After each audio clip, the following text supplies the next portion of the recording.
Bike रे आसुथिले एवं एकुटिया महिला को देखि टार्गेट करुथिले एवं तांको बेकरू सुना चेन झांपी सेठारु चंपट मारुथिले एभली एक गैंग को वर्तमान गिरफ करिछि बरगढ़ थाना पुलिस। म आपनको सीधासलख दृश्य देखाउछि।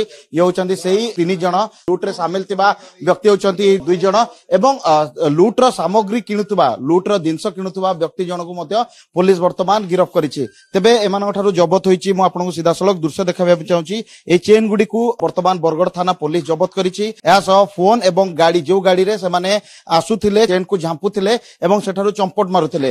जो 2 जण लुटेरा को गिरफ करा जायछि। प्राय सेमानक घर गोविंदपुर अंचल रे बोली जहा सूचना दिया जाउछि एवं प्राय ए चेन झांपिबा परे गोविंदपुर अंचल रे जणे सुना व्यवसायी को नै ए चेन दउथिले एवं सेठारु तांकठारु टंका आणुथिले एवं अयस जीवन यापन करुथिले। एने जेतबेले बारंबार अभियोग होइतला से अभियोग को भित्ति करी बरगढ़ थाना पुलिस मानकू एक ट्रैप बिछाइतला एवं परवर्ती स्थिति रे विभिन्न स्थान रे लागिथिबा सीसीटीवी फुटेज को जांच करा जायतला।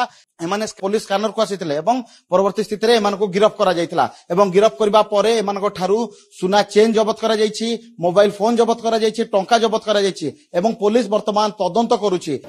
गतता 7/6/2024 रिखो दिन 2:15 पाखापाखि जन लेडीज ना शांति प्रिया दास से स्कूटी रे मेघेश्वर मंदिर पाखे जाउथवा समय 2 जण अजणा पिला पछपटू आसिले एवं बेकरू सुना चेन छिड़े नहीं। यही केस रे हमर बरगढ़ थाना रे रिपोर्ट हैला परे हमर केस नंबर 407/2024 रजिस्ट्रेशन होइतिला। केस रे इन्वेस्टिगेशन समय हमर गोटे टीम स्पेशली तांको ट्रैक करिथिला। बरगढ़ आईआईसी एवं तांकर टीम से 2 जण पिला को ट्रेस करथिले। तांकर ना जणक ना होची रवि प्रसाद साहू पबी आलियास पबी आ जणक ना सुधाकर महापात्र जगन। से 2 जण गोटे हीरो होंडा पैशन व्हीकल आसिकी एभली अनेक चोरी केस करुथिले। तांको धरिला परे इंट्रोगेशन समय रे से माने गोविंदपुर रे नै कि गोटे सुना दुकान रे से चोरी जिनस गुडा नै सब बिकुथिले। तांको मध्ये हमर पुलिस टीम जाई धरिथिले। एथरे हमर 7टा सुना चेन विभिन्न स्थान रो भुवनेश्वर चोरी करथिले सब रिकवरी हिची। गोटे मोटरसाइकिल जो हीरो पैशन मोटरसाइकिल यूज करथिले ताकू मध्ये हमर जब्त करा हिची।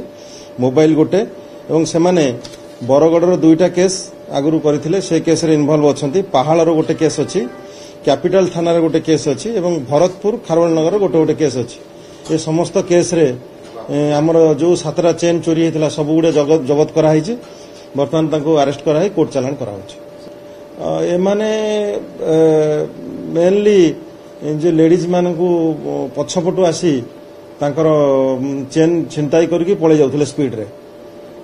तांकर जेहेतु मोटरसाइकिल को भी से माने नंबर प्लेट रे को स्क्रैच करथिले किंतु आमे ताको ट्रैक करथिलु। सीसीटीवी फॉलो करी तांको ट्रैक करा जायथिला। सब गुड़ा चोरी चेन गुड़ा रिकवरी आमर ये 2 जन को आम स्पेशली तो इंट्रोगेशन करूचु। तापरे एमानकर आउ को पिला सहित लिंक थिबो कि सेटा को आम फर्दर वेरिफिकेशन करूचु और डिटेल इन्वेस्टिगेशन ने सेटा आसीबो। जदी एमानकर लिंक रे आउ किछि पिला जदी चोरी करूथबे बा स्नैचिंग करूथबे तांको आम धरिबो। स्नैचिंग करूथले मेनली माने 3-4 मास पूर्वरु ये सूरत रे काम करथला। ए पिला रिटर्न आसी सूरत रो आसिला परे आसिके ए भलिया काम एठी करथला। टंका ये माने तो ये चेन गुड़ा को नहीं कि जहाँ पैसा पाउथले सब खर्च कर दउथले। सब मैरी मेकिंग रे बहुत एक्सपेंस कर दउथले। ये 2 जण को आमे एबे आउरी फर्दर इंट्रोगेशन चलीछि। जदि किछि आउ किछि तांकर ग्रुप मेंबर्स विषय आसीबो इन्फॉर्मेशन आमे तदंतरे एही गैंग रे अन्य के संपृक्ति अछि। ऑन ए गैंग केवल अड़सपुर अंचल जो गोविंदपुर अंचल जो सुना दुकानी को केवल सुना दे टंका नउथिले ना अन्य के गैंग रे संपृक्ति रहिछि। ए समस्त तथ्य को वर्तमान पुलिस तनतन करी जांच करूछि। भुवनेश्वर कैमरा पर्सन शुभम का सरोज कुमार राउत को रिपोर्ट स्टूडियो।